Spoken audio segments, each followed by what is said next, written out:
Olá, bom dia a todos. É com grande satisfação que damos início a mais um painel tributário preparado pela equipe técnica da CCA Bernardon. Eu me chamo Reginaldo da Silva dos Santos, vou tratar da legislação federal. Na sequência, o colega Luiz Antônio irá tratar da legislação estadual e, por último, o colega André irá tratar da legislação previdenciária. Tocante à legislação federal, o assunto que a gente traz para apresentar aos senhores diz respeito ao projeto de lei número 1087 de 2025, que trata da tributação de lucros e outras alterações na legislação. Pois bem, a gente não gosta muito de falar sobre projetos de lei, né? Mas em razão das consultas que nós recebemos agora nos últimos dias sobre a tributação dos lucros, né? E está um alvoroço no mercado, o pessoal já está tratando como certo a tributação dos lucros, né? Então nós viemos esclarecer que o que se encontra é em tramitação o projeto de lei 1087 que prevê essa tributação dos lucros. Ainda não foi transformado em lei, né? Então está em tramitação esse projeto. O que esse projeto traz no seu bojo? Ele traz aquela isenção da tributação da renda das pessoas físicas que ganham até R$5.000, né? E em contrapartida, para fazer frente a essa abertura de arrecadação por parte da União, foi instituído e está sendo instituído a tributação do imposto de renda sobre a renda mínima, né, da pessoa física. Então, essa tributação da renda mínima por parte da pessoa física irá tributar as pessoas físicas que ganham anualmente acima de R$600.000 em 10% mais, né? Então, terá uma tributação de 10% sobre a soma das rendas oferidas pelas pessoas físicas, que vai englobar todos os rendimentos, lucros, rendimentos isentos, os rendimentos com tributação exclusiva e também, como eu já disse, isento. Então, essa tributação mínima de 10%, né, ela está instituída, é anual. Por força disso, está sendo também instituída a imposto de renda na fonte sobre os lucros em 10%. Porque como esses lucros vão compor a renda mínima, então, ao serem distribuídos, eles serão taxados em 10%. Mas de que forma serão taxados se assim for aprovado? Serão tributados em 10% os lucros recebidos mensalmente por pessoas físicas acima do valor de R$50.000. Então, os lucros pagos, creditados a qualquer forma, as pessoas físicas até R$50.000, estariam dispensados de tributação. Quando for acima de R$50.000 no mês, terão uma tributação de 10% na fonte.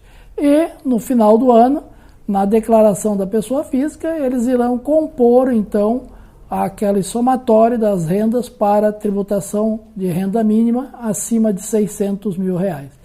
Então, o que a gente tem para registrar é que, por hora, não tem ainda nenhuma lei prevendo a tributação dos lucros, mas existe, sim, em tramitação, esse projeto de lei, número 87, 2025, que trata da tributação dos lucros e a isenção das pessoas físicas que ganham até R$5.000. Então, com o que deve ser visto daqui para frente, né, nos próximos meses aí, nós temos outubro, novembro, acompanhar o desdobramento da aprovação desse projeto de lei. Vamos ver se ele vai ser aprovado na íntegra, como está hoje, com todas as complementações, os aditivos que tiveram, e, sendo aprovado, ele entrará em vigor em 1º de janeiro de 2026. Então, o que tem de especial? Com relação aos lucros que forem gerados até dezembro de 2025, o projeto prevê uma transição e umas condições especiais para a não tributação. O que nós recomendamos? Que fiquem atentos, né, com a aprovação desse projeto nos próximos meses, para que possamos, então, os contribuintes possam, né, dentro do ano calendário 2025 ainda, tomar todas aquelas medidas necessárias para preservar o máximo, né, da isenção dos lucros gerados até 2025, dentro do que o projeto prevê, projeto de lei 1087 prevê, e que talvez será aprovado também. Então, fiquem atentos agora, vamos acompanhar a cada dia a evolução desse processo, desse projeto de lei, a sua aprovação, para então, antes do encerramento de 2025, termos tomado todas as medidas necessárias para um maior benefício fiscal para os contribuintes. Nós aqui, para os nossos clientes, estamos à disposição, né, e estamos acompanhando para que não se deixe passar desapercebido essas mudanças muito importantes que vão acontecer, por certo, em termos especialmente de tributação dos lucros para as pessoas físicas. Por hora, na legislação federal seria isso. Fiquem agora na sequência com os colegas Luiz Antônio, da área estadual, e André, da área previdenciária. Nos encontramos no próximo painel tributário. Um abraço a todos e até lá.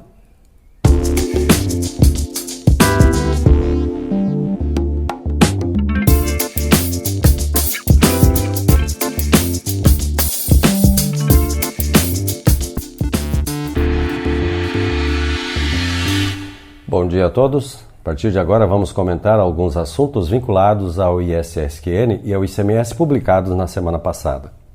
Vamos destacar, em primeiro lugar, a incidência do ISSQN incidente sobre guincho, guindaste e içamento, previsto no item 14.14 da lista anexa à Lei Complementar 116 de 2003, alterada pela Lei Complementar número 218 de 2025.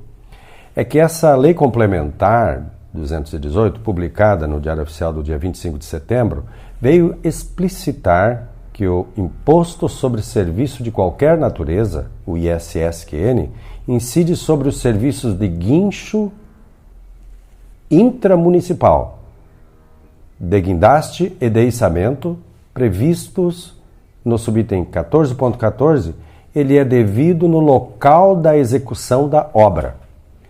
Foi acrescentado esse item ao inciso 3 do artigo 3º da Lei Complementar 116 de 2003, que regula o ISS em todo o território nacional. Assim, importante que os contribuintes prestadores de serviços de guincho intramunicipal, guindaste e içamento considerem essa alteração de modo que, em suas notas fiscais de prestação de serviços, seja considerado que o imposto deve ser pago ao município onde a obra tenha sido executada. Alerta-se para a regulamentação dessa alteração, pois os municípios podem exigir a retenção do tomador do serviço, mesmo que esse item não esteja referenciado no parágrafo 2º, inciso 2 do artigo 3º da Lei Complementar 116 de 2003, que trata exatamente das exigências de retenções. Como se trata de uma alteração na Lei Complementar Geral, a 116 de 2003, a regra é aplicável a todas as prestações de serviço de guincho intramunicipal, guindaste e içamento em todo o território nacional, observada a regulamentação de cada município brasileiro.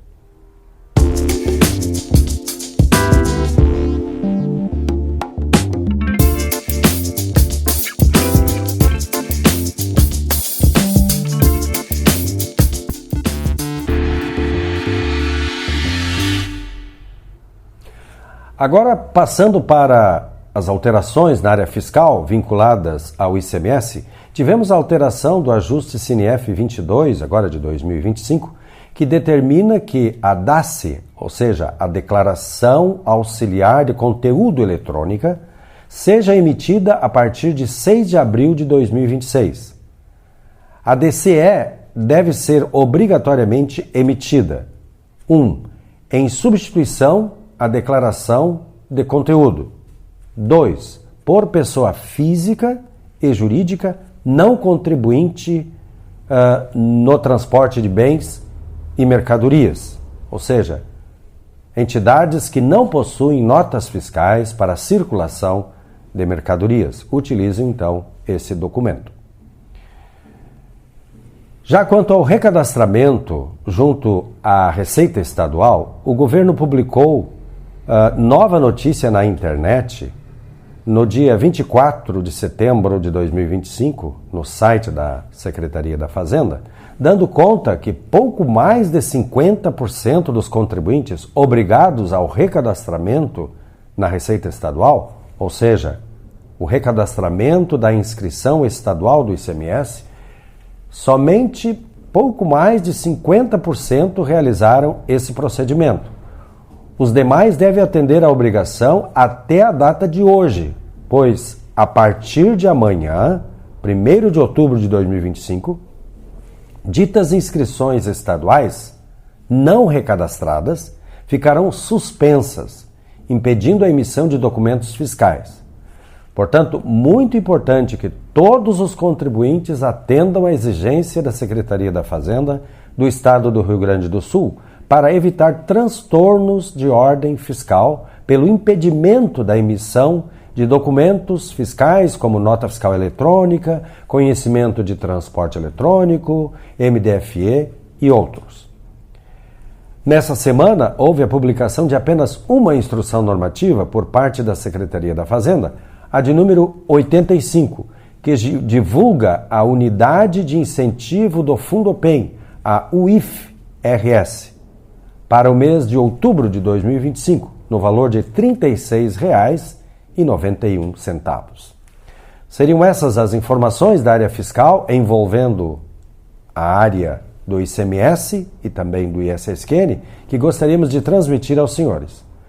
A seguir, o colega André irá comentar as alterações na área previdenciária. Um bom dia, uma ótima semana a todos e até o próximo painel tributário da CCA.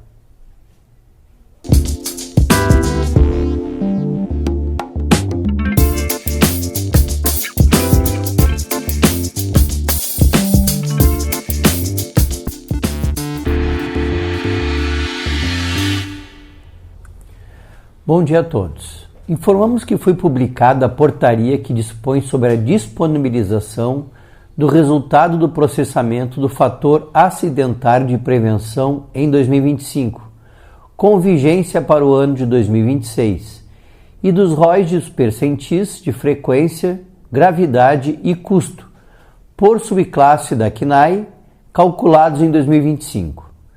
De acordo com a portaria, no dia 30 de setembro, os contribuintes já poderão consultar o FAP de seus estabelecimentos, vigente para o ano de 2026, tanto nos sítios da Previdência quanto da Receita Federal do Brasil.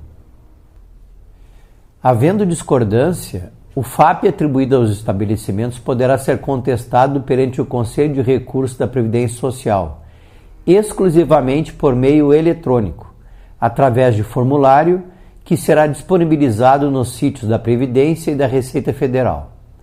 A contestação deverá versar exclusivamente sobre razões relativas a divergências quanto aos elementos que compõem o cálculo do FAP.